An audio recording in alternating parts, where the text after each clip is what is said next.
we have Mark and Nick that are members of Bullet Boys. Welcome to the show. It's the self-debut album in 1988. You are the only original. Yes, How did you make it through?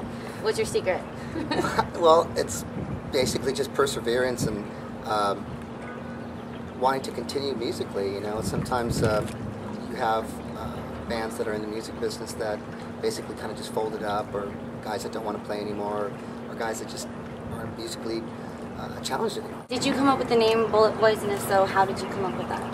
Bullet Boys came up with basically, we used to rehearse in this place. It was a garage at Lonnie's mother's house in Torrance. Nice. And there was a lot of gangs around that area. So during the night there'd be a lot of, just a lot of shootouts, a lot of gang activity. And we'd come up the next day and be rehearsing, and one of our friends noticed there was a bunch of bullets on the floor, and they're going, "What's going on here? You guys, there's a bunch of bullets all over the place." And we're trying to explain to the guy, there's, man, forget anything. You guys need to call yourself the Bullet Boys. I mean, you guys are rehearsing in this place, and people are shooting. And no one got shot. No, thank God. Making of the band. Yeah, no. So I read, I don't know if this is true, but that you wrote or co-wrote 87 Days for Enough's Enough?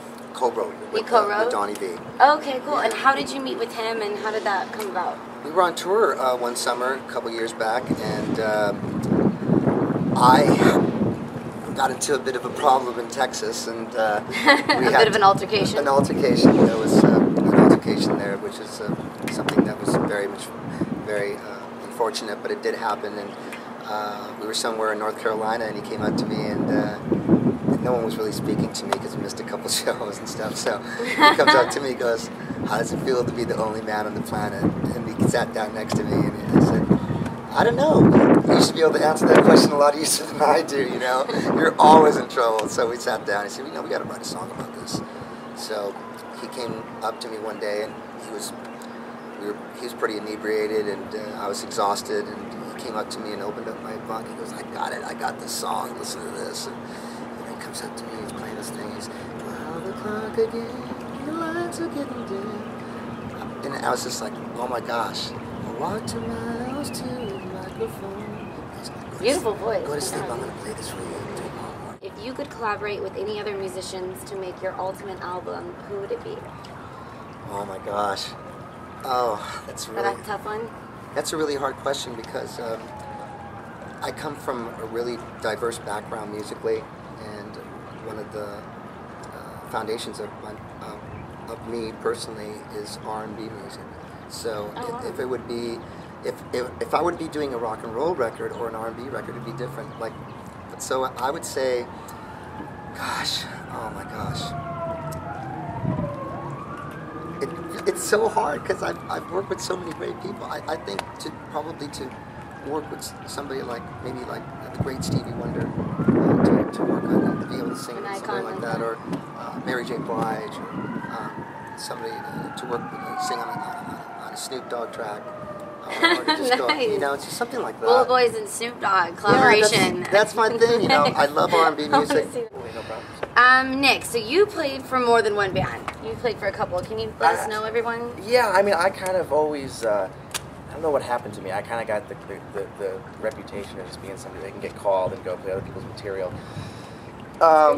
Yeah, I mean, it's interesting. I think the first thing that I really did that I toured a lot with was I spent about a year and a half in a band called the Tattooed Millionaires, touring with them, which was a eye-opening experience on a lot of levels. Was it fun on the tour bus with them? Yeah, I mean, crazy? We definitely, I think I sowed my wild oats in that band, actually. But again, I was out there playing material that wasn't mine, and in a situation as to where I was just some guy that got brought into something that was already happening. And I'm really good at adapting to that. I'll take the material and do my thing with it. Learn it fast and get in. And get out there and do whatever I have to do so I can go make a living playing music. But it was an interesting experience, and when it ended, it ended. And I think it ended for the better. This summer we're doing we're doing a full length headline set this summer, and Do you know who you're going on tour yet, or is it fluctuating? We leave in June. Okay. On the 24th we start. And it's just us. We're headlining. And the dates will be on your MySpace page or website? Yeah, the dates are going to be up on What's MySpace. your guys' MySpace? MySpace.com/officialbulletboys.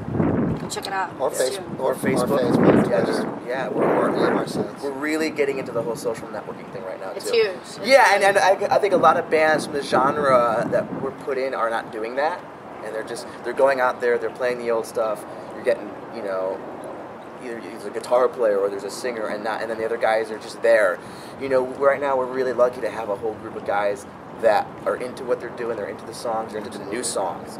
We're excited about playing the new material on this tour. You know, the record, the 10 Cent Billionaire record, came out before any of us were in the band, but we're out playing those songs right now, and all the songs that everybody expects to hear. That's You know, good. it's cool. So That they're familiar we're with bridging the the older gap. ones. We're bridging the gap. You know, it's like people bring their kids out to the shows. You know, Yeah. and you know, the best thing that could happen is that, you know, the parents come out to hear the songs that they listened to when they were in high school, and the kids come out and they should want to hear the new songs. Yeah. A lot like you know, it's you give them something new. But in the same hand, we're not taking away from what was in the past. We're not hiding from the past, but going into the future, which is really important. And a lot of the other things I did, it wasn't about that. It's about just doing what you have to do, get up there, Whatever sells. play the set, get off stage, collect your paycheck. Then one more question for Nick. For new guitar players or singers just moving out to Hollywood and trying to make it, what's your advice on networking and kind of getting out there and meeting people? You know, I'd like to hear this. You know, Because I know you've done it. So I mean, you know, my thing is this. He's really good though. I started playing. Amazing. I started playing music really. I grew up around music. I discovered music at a really early age, when around like 5 or 6.